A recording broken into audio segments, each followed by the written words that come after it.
Captain Pawan Kumar निकलते हैं अपनी जिप्सी लेकर के पंपोर की तरफ। मेजर तुषार सिंह तोमर और कैप्टन पवन कुमार का एक पॉइंट डिसाइडेड था जहाँ पर वो मिलने वाले थे। एंड रास्ते में ही कैप्टन पवन की जो जिप्सी थी वो एक नाले में फंस जाती है। ये रिपोर्ट करते हैं वो अपने टीम लीडर को, मेजर तुषार को। और जैसे ही वो रिपोर्ट करते हैं, मेजर तुषार सर जो थे वो गाड़ी मोड़ करके पवन सर की तरफ आने लगते हैं। और जैसे ही वो आते हैं देखा कि वो जीप फंसी हुई है। एंड कैप्टन तुषार सर जो थे उन्होंने अपने बूट खोल दिए थे और वो सब ज़ीरो टेम्परेचर के पानी में जो थे उन्होंने अपने कदम वो नंगे पैर वो चले गए थे और जिप्सी को पुश कर रहे थे। अब आप सोच सकते हैं कि ऐसा एक्ट कि सब ज़ीरो का टेम्परेचर है, और ये ऐसा एक्ट उन्होंने एक बार नहीं दिखाया और ऐसा एक्ट उनका हमेशा दिखाते थे हर एक ऑपरेशन में। और कैसे भी उन्होंने जिप्सी बाहर निकलवाई और मेजर तुषार ने उनको बोला कि हम एक टेम्परेरी बेस पर आगे रुक जाते हैं ताकि तुम बूट वूट चेंज कर लो और थोड़ा सा मतलब आराम कर लो और फिर हम निकलते हैं पंपोर के लिए। एंड कैप्टन तुषार ने बिल्कुल मना कर दिया कि नहीं sir, I will not go and it will take time and I don't want that, so we can go immediately to the Pampore and all. वो इतने ज़्यादा एक्साइटेड थे ऑपरेशन में जाने के लिए, और वो हमेशा ऐसे ही थे। इनिशियली वो after commissioning from the Indian military academy वो पोस्ट हुए थे 7 डोगरा में, और 7 डोगरा में उन्होंने 2 साल बिताए। और 2 साल जैसे ही बिताए वो कैप्टन रैंक पे आ ही गए थे और उन्होंने स्पेशल फोर्सेस के लिए वॉलंटियर करा। एंड अप्रैल 2015 में वो सक्सेसफुली इंडक्ट भी हो गए थे 10 पैरा स्पेशल फोर्सेस में। और जैसे ही वो इंडक्ट हो गए थे उन्होंने अपने कमांडिंग ऑफिसर से रिक्वेस्ट करी कि सर आप मुझे प्लीज़ प्लीज़ प्लीज़ कश्मीर में भेजिए ऑपरेशंस में। वो चले गए ऑपरेशंस में एंड उन्हें कश्मीर में पोस्ट भी कर दिया गया।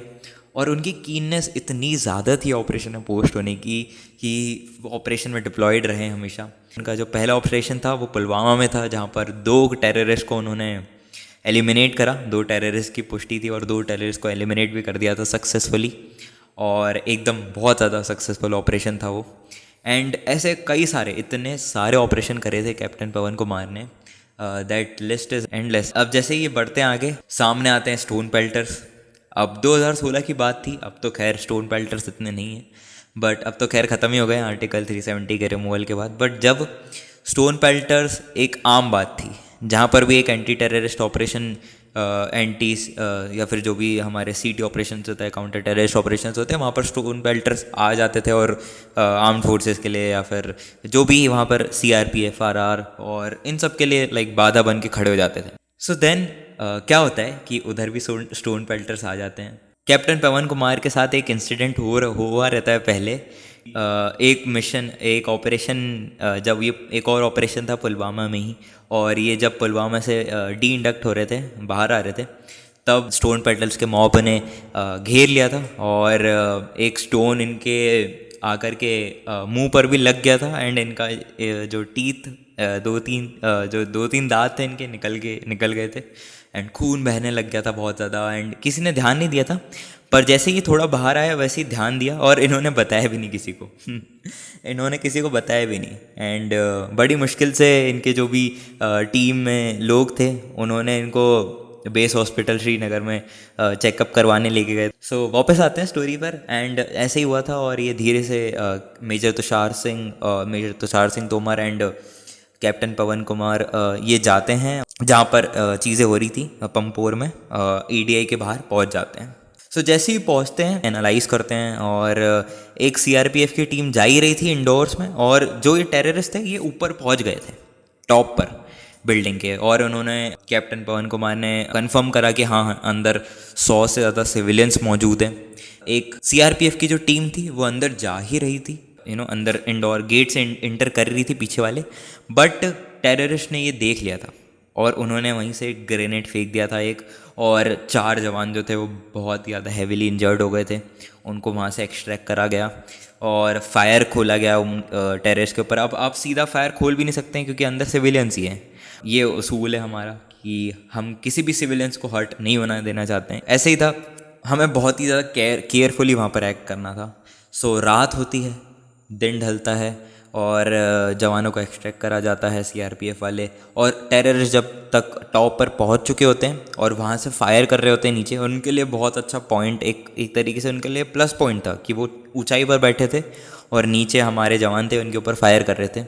सो जैसे ही वो फायर कर रहे थे, आगे से इंगेज करके रखा था टेररिस्टों को। अभी तक हम कंफर्म हुआ था कि 3 टेररिस्ट हैं, क्योंकि 3 जगह से फायर आ रहा था और एकदम धुआं निकल रहा था। कोई ग्रेनेड फेंक रहे हैं टेररिस्ट, नीचे बिल्डिंग के ऊपर गिर रहे हैं ग्रेनेड, वहाँ फट रहे हैं।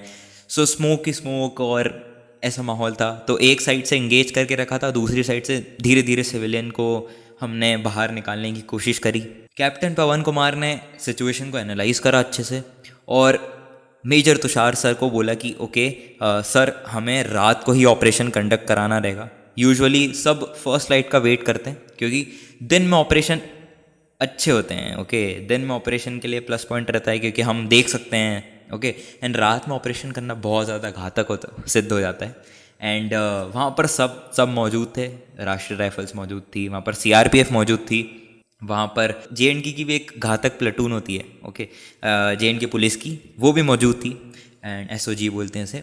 ये सारी चीज़ें मौजूद थी। बाकी कैप्टन पवन कुमार ने अपने टीम लीडर उन्हें बताया कि सर, रात में ही जाना सबसे ज़्यादा सेफ होगा और सही होगा, और हम जितनी जल्दी से जल्दी कर सकते हैं हम करेंगे।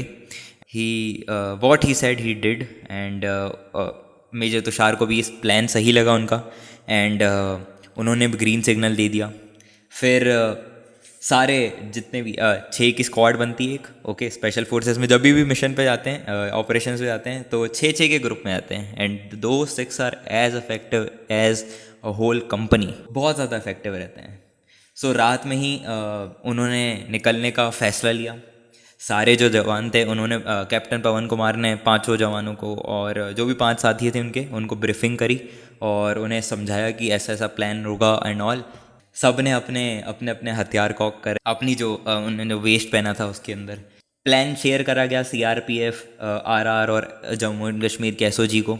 सारे ये जो थे, ये बैकअप जो कि मेजर तुषार सिंह तोमर जो थे वो लीड कर रहे थे, बैकअप रिजर्व में थे वो, एंड वो नीचे से ही कैप्टन पवन के साथ कनेक्टेड थे through the wireless. Operation launch करा जाता है कैप्टन पवन कुमार के द्वारा।